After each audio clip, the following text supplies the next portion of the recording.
studio right now. You And- go to the event page and it pops up. There we go. We had Carl talking, who didn't hear my instruction about not talking while we're in the process of going live. Oh my gosh. Hello, Stephanie, if you hear me.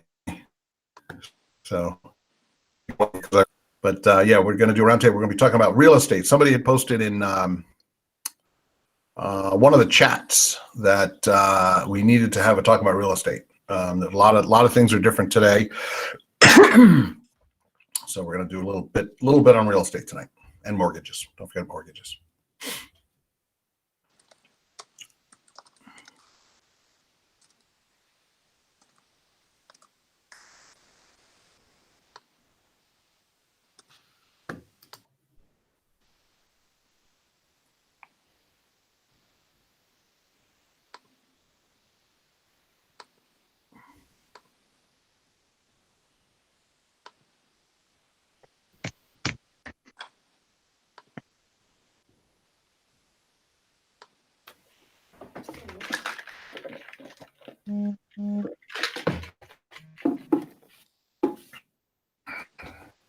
And we are good to go. All right, Ronnie, thank you very much. Welcome to this week's edition of the WeHa.com Roundtable. I'm John Lyons, joined as always by Ronnie Newton, the managing editor of WeHa.com. Tonight we're going to be talking real estate. We've got two guests that are going to really cover all ends of the deal. Number one, Carl Lance, who is a realtor here in West Hartford and also a vice president of the Connecticut Association of Realtors. As always, by Ronnie Newton, the managing editor of somebody mute. We're getting looped back, so somebody's got to mute me. Thank you, or turn the volume down. Thank you. We also have the vice president of, we've got Mark Nathan, who's the senior mortgage broker with Total Mortgage, which is a local mortgage company. We're going to talk a lot about mortgage too. So with that being done, let me bring us all up. Come on. There we go.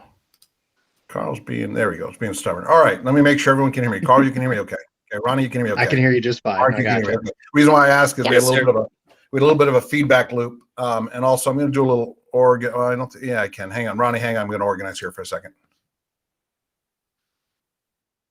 Sorry, I'm just trying to get you and me in our normal spots here because otherwise I'll be looking in the wrong place all night for you. So anyway, welcome those watching on Channel 5, watching on WeHa.com, and statewide on Connecticut News Junkie.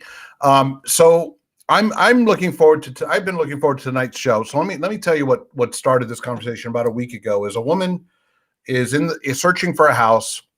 I think she's looking in West Hartford. She's also looking in Farmington and even up north a little bit. And forgive me, I forget the town, Simsbury. And she's finding it really, really difficult. The landscape has changed. I bought a house 3 years ago. In fact, basically this week, 3 years ago. And it's blown me away how much the landscape has changed. So I thought it would make sense. And Ronnie and I thought it would make sense to do a show on real estate and talk a little bit about how the market's changed and how you should prepare yourself if you're thinking about buying, selling, or refinancing. So we're going to talk a little bit about mortgages too. So, and there's a lot to unpack. Carl, let me start with you. You and I had a phone conversation which contributed to us doing this show, the concept of doing this show a week or so ago. And I said, let's compare my home buying experience 3 years ago and contrast to what it would be like if I were looking at a house today. So start walking us through the process. Talk about inventory. Talk Sure. about what would happen if I looked at a house today and I needed a house. So I think the biggest change is, you had more than 5 minutes to think about buying your house. You got to go home and discuss it and say, hey, should we put an offer in on this house? What are we going to offer them? Do you think they'll take it? Nowadays, it's many times these houses are listed. Many of the listings I've had lately have a prescribed period where it's like, okay, I'm listing it on Thursday and there'll be showings till Sunday, and then you can put in your best offer. And if it's priced properly, we're seeing houses sell 10%, 15% over asking. So, just anecdotally, I had one that my clients lost it in Canton recently, and it was the house was on at 360 and they offered 403 with as is clause. So they would have done inspections, but they wouldn't have asked for repairs, and they could close whenever they wanted, whenever the sellers wanted. They were putting 20% down, and we did not get it. So that's Wow. pretty typical. And I'm telling my buyers to be ready. I feel like I'm a therapist too, because, people are losing 3 or 4 or 5 houses, especially the ones that are really desirable. And, there's 25 buyers for every house. I mean, I think when I was talking to you last week, John, we were talking numbers, and I've got the multiple listing service open on my laptop next to me here. And we've been talking numbers for a while and watching them go down. And today, right now, there are 28 active single family houses in West Hartford. To give you some perspective, I mean, Wow. a year and a half ago, there would have been 150, 160 houses. So we're hopefully at the tail end of a pandemic. Okay. Hopefully we're finally coming out of this long tunnel we've been in now for 13 months. People are unemployed. I think people are hurt were a year ago. Now I know the government's tried to do a lot between unemployment and stimulus checks. Why is this happening, and where are people? And I say this respectfully. I'm not, I don't want this to come off wrong, but Carl, but where are people finding the money to buy these homes, and where are the buyers coming from? Aren't there kind of a finite number of buyers for houses? They're calling Mark. I'm trying to point to the right corner. I don't know which corner, but that's where they're finding the money. My perspective. People are going to their lenders, and I'm sure he'll address that. The interest rates are amazing. So that's been another big push on why people want to buy right now. I think the bigger push was, as we closed down for the pandemic, we certainly saw a big exodus from Metro New York. There was an article, I know Ronnie shared it, the New York Times article last week. I mean, it was an advertisement for moving to West Hartford. It was a beautiful article talking about all of the great things that we all know living here. So Sorry are about the car the people off. who are Sorry. buying, are the people who are buying homes, are they coming from other places, or are people, deciding, oh my gosh, I've been like holed up in my house with my kids and I just need more space? I think it's both of those. Yeah, no, I think it's definitely both of those. I think we have an influx of people realizing how great Greater Hartford is. And on top of that, I think there's a lot of people who are wanting more space or wanting different space. The questions that people are asking are about separate areas. I mean, not everybody likes the open floor plan, but everybody's also asking, okay, if the kids have to Zoom school or, Google Meet school, and I have to Zoom a meeting, and, everybody's got their own spot. Is there enough space for us to all kind of have our own little zone? I was going through that just now, making sure, like telling my son as he's playing on his computer, hey, I'm going online. I'm going on to an event right now. So just make sure you're quiet, because I'm not in the office. So that's a daily thing for everybody, I'm sure. So let's talk about the New York Times article you alluded to. I don't believe this was your client, but it was a couple from Chicago who are moving to West Hartford. And you read the article. I'll let you tell the story, Carl. Talk to us about how they bought a house here in town. I can tell my own personal stories about, the New York people that I've sold to, but it's, people are going about it as best they can, which is trying to find every means possible to find a house, whether that means going on Neighbors and Friends and asking who's selling their house, or reaching, having their realtors reach out to people. I've been reaching out more and more to people directly. And if anybody gets a takeaway from this, it's, if you are able to sell your house right now, do it. I mean, that we had our office meeting the other day. That was the cry. The cry was for inventory. Just everybody's looking and there's nothing to buy. So, the people that you were just talking about with me, we found a house that wasn't even on the market. It was somebody who was getting ready to sell, and it just, again, those are unusual circumstances, because usually it's best to go to market. But for these people, they really didn't want to do all the extra stuff to get ready. And the buyers had already lost 3 houses. So they were willing to pay a pretty high premium without saying, hey, we know you're not going to market and you probably get 6 offers. So we'll mark it up like there was 6 offers and pay you what you want. What was amazing to me was the couple from Chicago.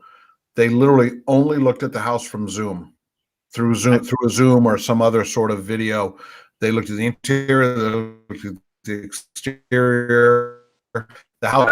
I think the wife commented, well, we've never bought a house that old. And I said, oh boy. But you know, they bought the house, it was competitive bidding, and they were the highest bid. And it's just incredible to watch. And you know, the other side of the equation is, and I've got it from this past Sunday's New York Times, is a boom, but how for long? There was for how long? There was a great.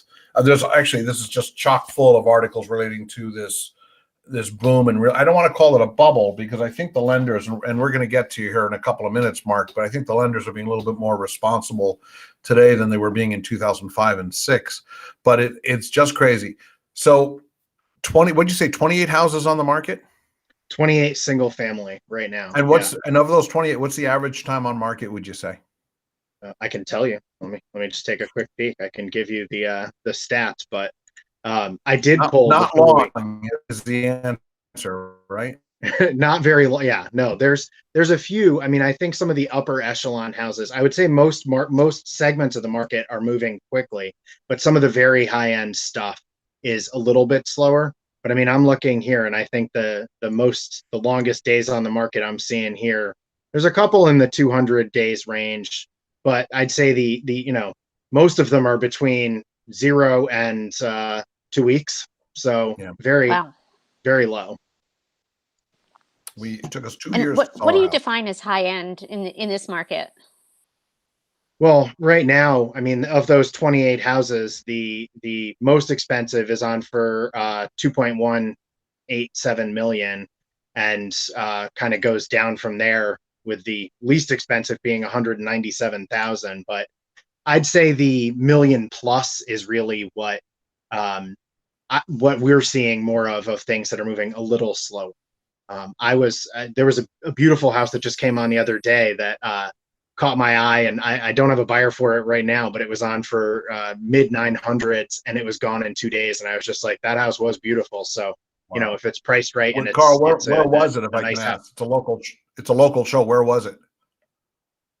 That one that I was just talking about was on Walbridge. Okay. Yeah. Wow. Yeah. Walbridge, 2 days. Incredible. Yeah. So beautiful house. So Mark, let's pivot to you. What I want to do is I kind of want to walk the potential buyer through the process and help educate either a new buyer or a former buyer who's experiencing this kind of market for the first time. So I think the first step would be, if you need to borrow money, which just about all of us do, to buy a house, you want to walk in and see Mark or somebody like Mark. Mark, is that correct? Absolutely. I mean, the name of the game right now is really pre-approval, and you know, you can't.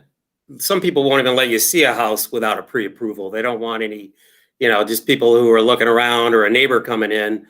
They really want to know if they're a serious buyer. And if your letter from me or anybody else isn't up to snuff or satisfactory on a pre-approval, then you're just kind of glossed over. So I try to make these pre-approval letters as intricate as I can, but it's catered a la carte to each client. You know, some listing agents want to see that we close in 30 days. Some want to see that, you know, what happens if they don't sell their house. You know, people are buying new houses without any contingencies right now if they want to sell, because nobody's afraid of selling their house anymore. You know, if you wanted to upgrade in West Hartford, that was tricky. You know, there was an opportunity, but then what if I don't sell my house? And now there's a lot of people doing that. But I think back to what you asked about what's the first step. I mean, people are just applying. I mean, sometimes I just have people apply on my website referred by an agent. I may not have even talked to them yet, and they just fill out an application. And that's different than in the past. I mean, most people would call up, have a conversation, and, you know, get to know me a little bit, understand how our company works. And that still happens. you know, they want to get a feel for it. And certainly people can come in, you know, that wasn't happening for a while, but people are coming into the office a little bit now.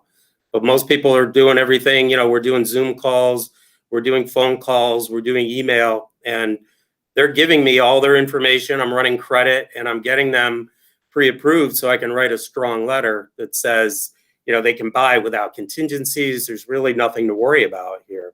You know, job's been verified, income's been verified, credit's been verified, assets have been verified. So there's really nothing else to do other than come to agreement on the contract and get a home inspection and then get an appraisal. And, you know, that's probably one of the concerns right now is what's happening with appraisals because values have gone up so much. And, you know, that's another conversation, but there's a lot of closings that have been occurring at these higher price points. And that's what we're using for comps. So I haven't seen or really had any issues of houses under appraising. So that leads me to a couple of questions. Number one, are these commitment letters, are they rock solid? So if I'm a seller, somebody walks in, they want to pay $250,000 for my house and they've got a $200,000 commitment letter. Do you do the level of due diligence that we're not going to worry about underwriting? That's number one. And then number two, let me answer that first. I'll tie it up too much in a knot here.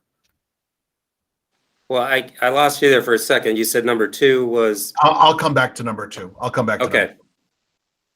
Well, look, the underwriting is pretty much foolproof at this point, unless something seriously changes or their information's been misrepresented. But my company, the way I do things, I mean, look, anybody can put into an application what they make.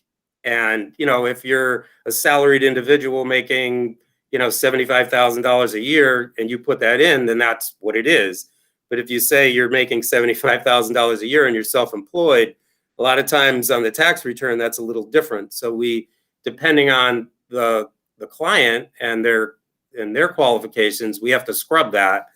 But that's something that we do up front, and we're putting our neck out saying that they're pre-approved, and that is ironclad unless something material changes, like a job change or assets aren't verifiable. But really the question mark is still the appraisal.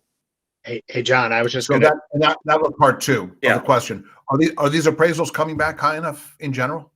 I haven't had any issues at all on purchases. On refis, sometimes we'll have a little discrepancy because people think they can sell for a certain amount and, you know, an appraiser might disagree with them. But when you have a contract, you have two willing parties put together and the data shows that these, you know, this house with this many bedrooms, this many bathrooms, et cetera, in West Hartford has sold for similar, then it's fine. And that's what I was saying before, is that these closings where people have been overbidding, this has been going on for a little while now. I mean, it's become popular to talk about because it's been happening and it isn't going away right now because of the supply. But what's happening really, I think, is that these comps are verifying these values.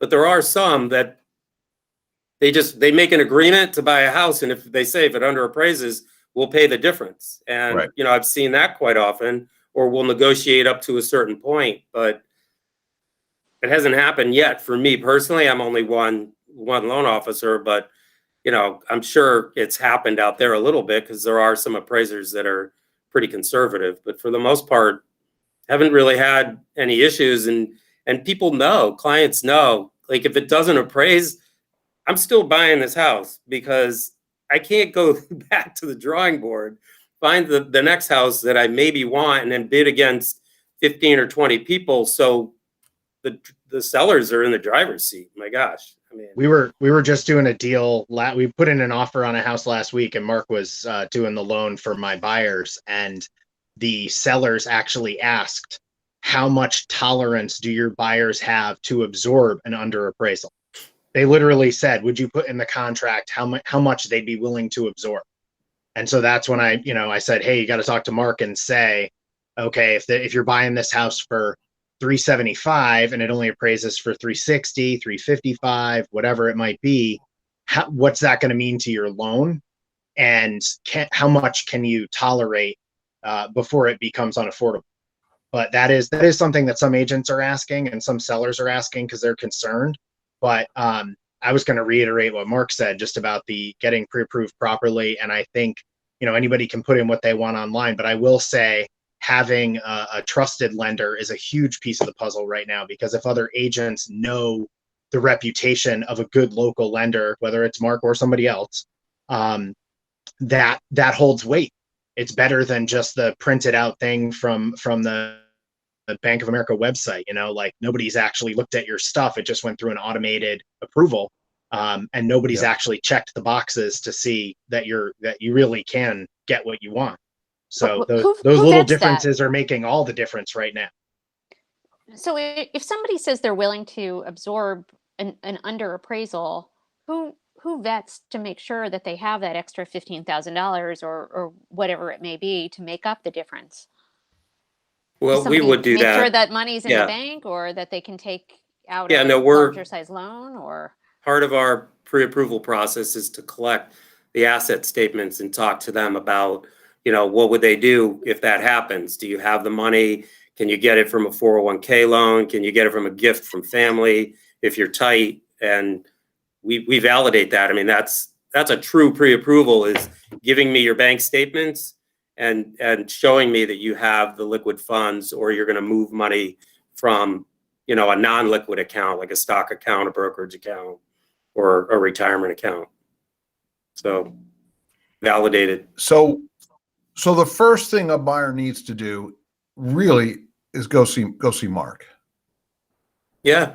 Is that fair? That's what I do. I mean, when buyers come to me, that's the first thing I say is, get pre-approved, get your numbers in line, because inevitably the way it's almost always been is the opposite. It's, people find a house and then get their ducks in a row. And in this market, if you don't have your ducks in a row, you don't even have a chance with that house. Right. That's the truth of the market right now. Is that even when you do have your ducks in a row, it's still tough. Right. All right. So I went to Mark. I did everything I had to do, showed him I have the income. I don't have to sell a house. So no Hubbard clause. I'll have you explain what a Hubbard clause is in a minute. I'm now ready to go see Carl. So Carl, kind of walk us through. First, tell us what a Hubbard clause is, and then talk about where you start. So usually where I start is somebody calls and says, "Hey, I want to see this house." And then I'm saying, "Are you pre-approved? Are you, ready to go?" And explaining how the market is right now. As far as the Hubbard clause, a year and a half ago, pre-pandemic, that would have been a pretty normal thing. You would have just said, "Hey, a lot of my equity, a lot of my money that I'm going to use to buy this next house is in the house I'm living in now." And so you would generally look at it and say, "Okay, I have to sell to buy." So that's a Hubbard clause, is a sell to buy clause, which gives you a certain amount of time to sell your house in order to purchase the one that you're making the offer on. In today's market, very, very few sellers will take that. I would venture to go to say no seller's going to take it, but there may be one or two out there, some of those houses that have been on for a longer period of time. But in general, most sellers, they're going to have 6, 8, 10 offers. And if you're the only one that's contingent upon selling, they're not going to take the risk that your house is the one that's going to be on for 3 months and won't sell. So they want to see that you can buy without selling. And Mark, that's one of the things I've been talking with a lot of my clients about as they come in, saying, talk to Mark, get pre-approved, get your ducks in a row, make sure that you have enough liquid asset, or, borrow from your 401k. And in most circumstances, I'd be worried about borrowing to do a down payment on another house. But as long as their house is priced right when they do go to sell it, you put your deposit on house A, and then house B is your house. You put it on the market, and hopefully your house is going to sell in 4 days with 7 offers too. So maybe you're going to have a little overlap, but maybe you can even coincide the closings so that you're closing on the same day and you don't have any overlap. And then you have that extra equity to put back in. But that's the first thing. And I think the second thing is, a lot of times people come to me saying, "Oh, I saw this house on Trulia, Zillow, Realtor.com, whatever it was, and it's generally already under deposit because they didn't know the lingo to look for that contingent, which is, meaning that it already has a contract on it. And what your local agent is going to do, which I do for pretty much all my clients, is sign you up for direct email listings from the multiple listing. So the multiple listing service is where agents go to look at the inventory, and we have the ability to sign you up as a client to get direct listings. So literally, I put in a listing now in 1 minute. If you're signed up and it meets your criteria, you get the email that says, 123 Main Street is on the market and it meets your criteria. Here you go. And the other thing that I'm signing a lot of people up for besides active listings is the latest and greatest, which is the coming soon. We're allowed to put up houses up to 2 weeks ahead on the multiple listing to basically pre-advertise. They are not allowed to be shown. They are not allowed for, you can't have an open house. You can't have buyers walking through. It is literally just hey, we're going to be on the market on such and such a date. And here's kind of the pre-marketing to show you. Literally all you have to have is the front photo and the regular description of the house. And you can put it up on MLS. So a lot of people are sort of getting that notification that a house is coming on and then trying to book appointments. Say the house is coming on Friday. Today's Wednesday. I'd be booking the appointments now for Friday when it goes active to try and get you to be the first, in there on the first day so that you can see that house. And if it's the one, put the offer in. It's astounding to me how different it is today. It's fast and furious.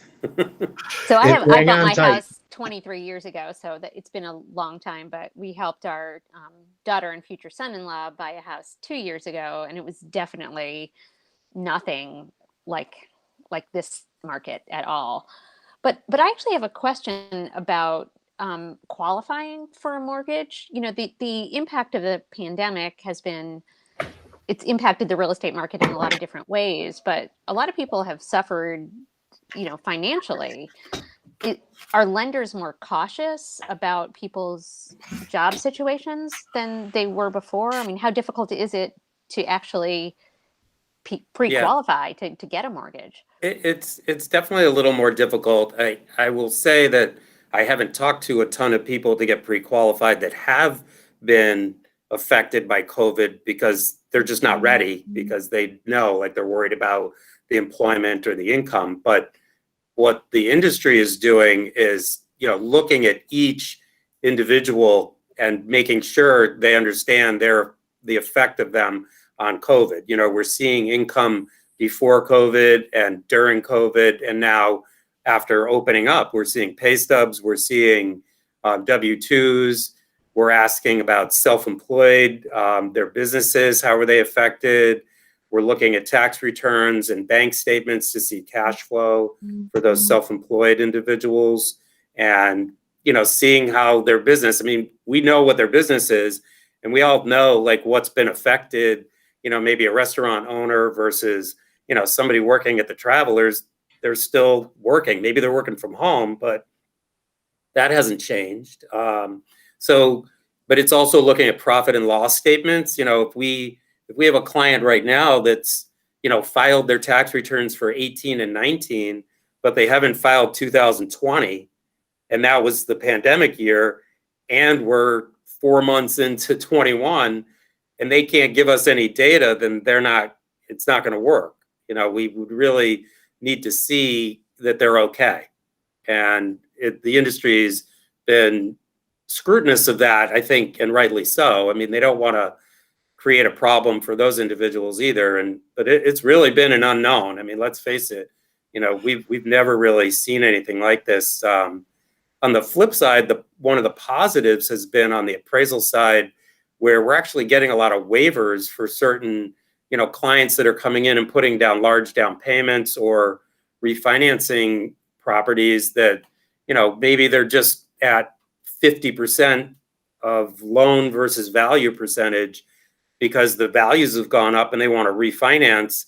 I won't even need an appraisal. And, nobody even wanted those people, the appraiser, in their house anyways. So the Fannie Mae, Freddie Mac, the industry has allowed that to happen because they have all this data. They've been doing appraisal collection since like 2010 when we had our last crisis, and they've got data on all these houses. So for the most part, that's been a lot easier. So refinancing has been, imagine somebody comes to me and I don't need an appraisal, so we're not waiting for anything. We just approve them and we close them within 30 days. I will say that the difference with our company versus like a big bank or other companies like internet companies, they can't close that fast because they don't have the ability to move that fast, and they're taking 60 days, 90 days, maybe even more, but we're going quick, especially if we don't need an appraisal. So that's been a positive, but your question is valid. I mean, it's been tricky. So underwriting guidelines definitely tightened up during So COVID. it's not as loosey-goosey as Yeah. 2004, 5, 6, 7. I'm sorry. It's not I as didn't, loose as it was in 2004. Oh, yeah, 5, no. 6, 7. Nothing's that loose. I mean, that we're not even near that. It's so like you said before, John, about are we in a bubble? Are we going to have a crash? I mean, I don't think we're not in a place where people are financing 100% of these properties and walking away with crazy mortgage products. These are 30-year fixed rates down in the 3s for the most part, some in the 2s. A lot of people got refinanced into the 2s. Right now we're right around 3 for a 30-year, and people have equity. So they're not necessarily walking away from their house, but if they had to because they were losing their job or they couldn't make ends meet, they're probably not going to get foreclosed. They'd probably sell their house and make some money. So which is kind of a good segue into one of the questions that we have in the chat here. John, I don't know if you saw this question. I've been following it. Yep. It's so if somebody does decide to sell their house or just wants to sell their house and buy a larger home, but they sell so quickly, then they don't have another place to go. What's going on with the rental market? We have one person who says there's no like 3 or 4 bedroom homes to rent available. What do you do in the short term? Or It's live in the back of your car. The rental market is just as bad as the sale market. It's very limited inventory. Fight to the finish on every rent. I've been showing some rentals to a few people as well, and it's the same thing. 10 applicants, 12 applicants for a rental, and they're scrutinizing the applications. Who's got the best credit, the best income, the least number of people living in the house or unit because it's lower wear and tear and less water on the water bill. All of those things are factoring in. But I've been telling people, really, you've got to kind of decide what you want to do for your next step before you decide this step. So if you're selling, you really need to figure out, are you gonna buy something else? Are you gonna move in with the family or the in-laws or something like that? Are you gonna try and find a rental? Are you gonna downsize? Are you gonna take the Winnebago across America for a year? I don't know. I mean, there's a lot of options out there, and I think you really need to have that lined up. I do have a lot of sellers who ask that question, saying, I'm interested in selling, but what am I going to do? Where am I going to go next? And that's the advice I give: is we need to make a plan so that you're covered. Also, people want the houses. I mean, there's such a demand. People want the houses like tomorrow. I mean, if Mark can turn around a loan in less than in a month or less, a lot of people want to close that fast. And certainly you can, as a seller, you can dictate. I've seen closing dates out as far as July already. I've seen things in the multiple listings saying, they want to get their kids through the end of the school year, so they'd close the first week of July. But once you go beyond 90 days, it gets a little tougher, and it's hard for people, because then those buyers, are they in a stable place where they can stay for those 90 days or longer in order to accommodate your closing time? So there's a lot of tricky maneuvering and planning, and that certainly is not there's no easy answer for that. That's got to be one of the reasons why we don't have a lot of inventory, is that people don't know where to go. If they sell their house, I'd love to sell my house now. That's what they're thinking. I'll make a ton of money, but then where am I going? And unless you have a second home or family to live with, you're hesitant, and that's definitely a contributor to the inventory. And while we're taking questions from the audience here, we have a question on a lending question. How are VA home loans doing against others, Mark? We don't see a ton of VA around here because obviously we're not sitting next to a base. But I have other people at my company that are working, down in, the Mystic, Niantic, in that area. And VA actually marches to a little beat of a different drummer with the appraisal process. They have their own portal. It's been going on like that for years. So if you want a VA loan, it's a great product, 100% financing, no mortgage insurance, and the rates are unbelievable. But the appraisers tend to be a little conservative sometimes, and they can take a really long time. And it's not ideal, but I just had a client this week. We were debating VA versus conventional, and they needed to close quick, and they were worried about it under appraising from a conservative appraisal viewpoint, and they went with the conventional loan instead.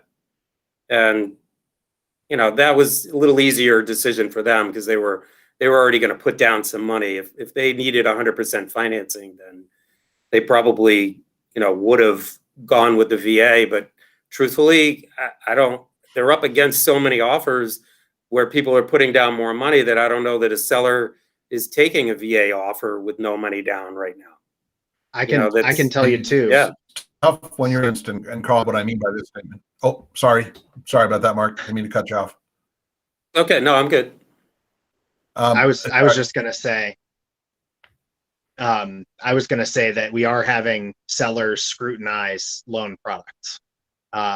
Government loans have definitely kind of gotten a bad rap in the sense of that scrutinization on appraisal and conditions. FHA, CHFA, VA all have little stipulations like on conditions of the property, not having peeling paint or broken windows, or if it's a property that's in distress and it needs work, it's really tough to get those loans through. And that's actually something, it's Fair Housing Month this month, and we've been pushing as a National Association of Realtors and even as the Connecticut Association of Realtors, CT Realtors, we've been trying to get some of those things off of those government loans because it adversely affects people. Like I firmly believe that, a veteran who's served our country should be able to get a product like that at a preferable rate with no money down. But if the seller looks at it, and even if they wanted to be supportive to that veteran, the product is disproportionately hurting them as a seller. It's making them do work or go through hurdles with the appraisal. And so we've been really trying to kind of lobby to get some of those things changed because they're fairly antiquated. I mean, why should 4 square feet of peeling paint be an issue to somebody who's able-bodied and can scrape it and paint it? Why does the seller have to do that in a market like this where they're not going to do that? I mean, we want people to be able to use those products and get the house and not have somebody say, I'm not taking your offer because of your loan product.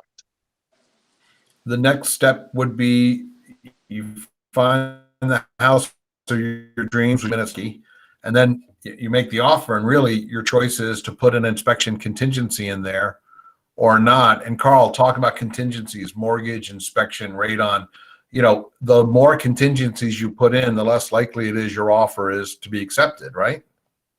That's certainly true in this market. And I think kind of the ubiquitous thing that we've seen lately is a little form called the as is clause, which a lot of people are like, I don't want to buy it as is. What if there's a problem?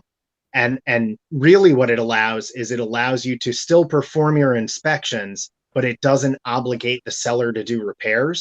It just gives you an out if you find something that's horrific. I think what every seller worries about is, if you have 2 offers and they're maybe $1,000 or $2,000 apart, are you going to try and wiggle that back in the inspection? Which is why they like that as is clause. Because if there's, if there's something huge, something big, as you said, radon, radon is not a terrible thing to abate, to get rid of. It's not a super expensive problem, but it is a big concern in a lot of people's eyes. And a seller may take care of that, or they may just say, it's $1,500, $2,000. You have to take care of it. But that's something where if you do the as is clause, they have no obligation. And if you can still go back and say, hey, we found this radon. What do you think?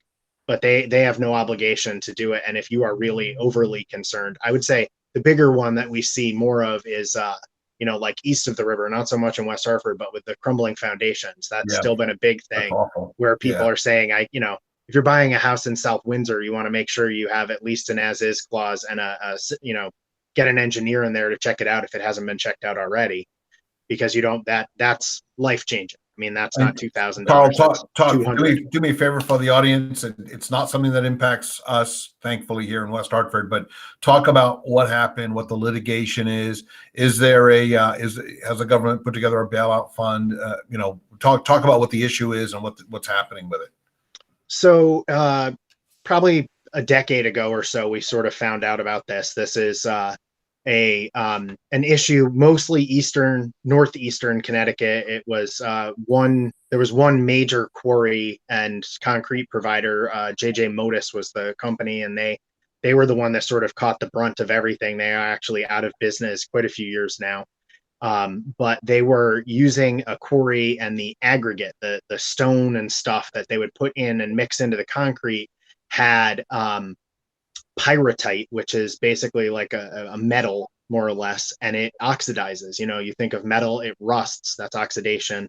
And if you have that inside of concrete, it causes the concrete to, as they say, crumbling foundations, it crumbles. It looks almost like a spider web crack across it. Any realtor who's seen it and gone through any of the classes on it, if it's apparent, you can see it in a minute. But there is a state fund, which still I think still has some money in it at this point, but they've been talking about refunding it. And you can apply for it. But the changes that were made are that if you are buying a house now, you have to do the due diligence as a buyer to go in and have a licensed engineer look at the foundation, and they grade the foundation. And if you have that done and it is not, if it has issues, then you can either back out of the deal, or you can move forward with the deal and apply for some aid through the state. But if you don't have that done, I think it was 2 years ago it was set into motion. If you don't have that inspection done when you buy your house, any transfers from that time, you are no longer eligible for the fund. So that's the big thing that I'm telling my clients. I mean, I had someone who bought a house in Glastonbury about a year and a half ago, and we weren't really super concerned because that's kind of very much on the edge of where the crumbling foundation issues were. But they said, I think it was $600 or $700 to have the engineer come out, more than the home inspection. I mean, it would cost just to have this guy come and look at the foundation was more than the home inspection was.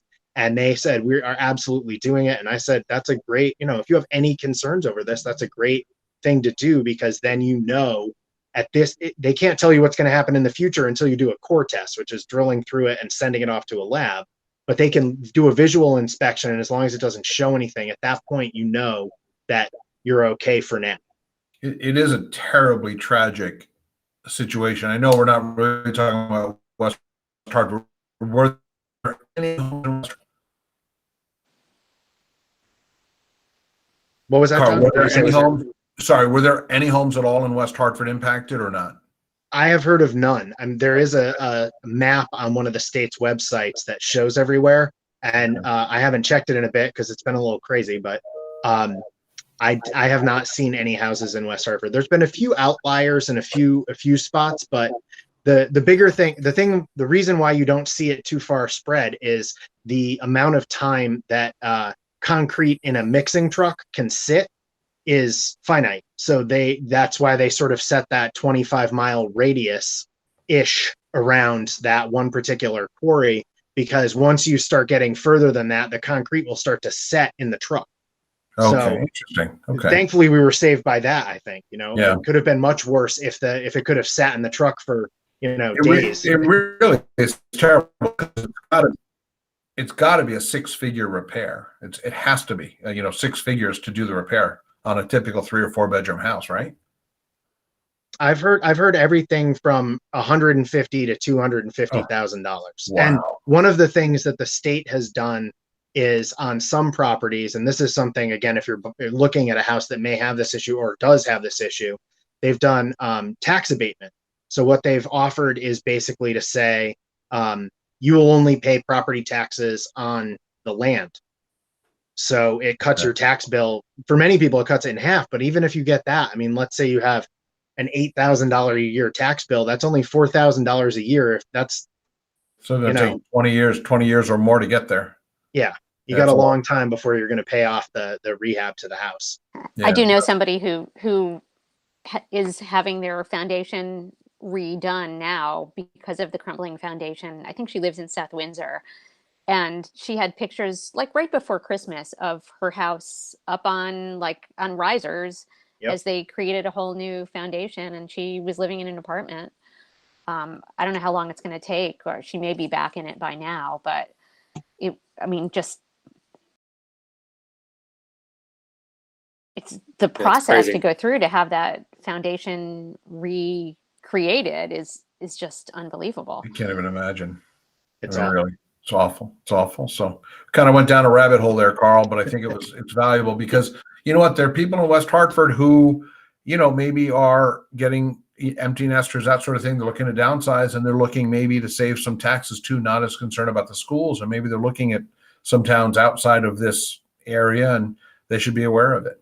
Absolutely. It's a scary situation. So Carl, I mean, the message here, and going back to our phone call 2-3 weeks ago, I think the message for a buyer is, I think it's a little bit of you have to really go in being prepared to make possibly one of the biggest financial decisions of your life very, very quickly, and you have to be very prepared. I mean, am I summing that up fairly accurately? I think you nailed it. I mean, I think it's the three things I'm telling my buyers. Like day one, it's, mortgage, finances, everything in order. It is second, be ready. It's harder when you see the first couple of houses because you have no perspective.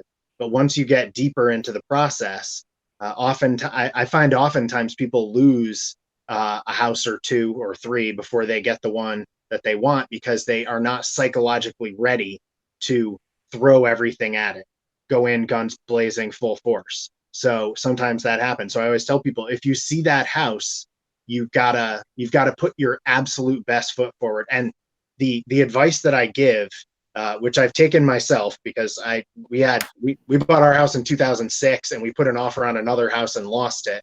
And I'll tell my buyers what I told my wife when we tried to buy that house, which is you need to put in an offer that is at a price where if you get it, you're not going to feel like you overpaid tomorrow. And you also feel like if you don't get it, you would not have paid $1 more.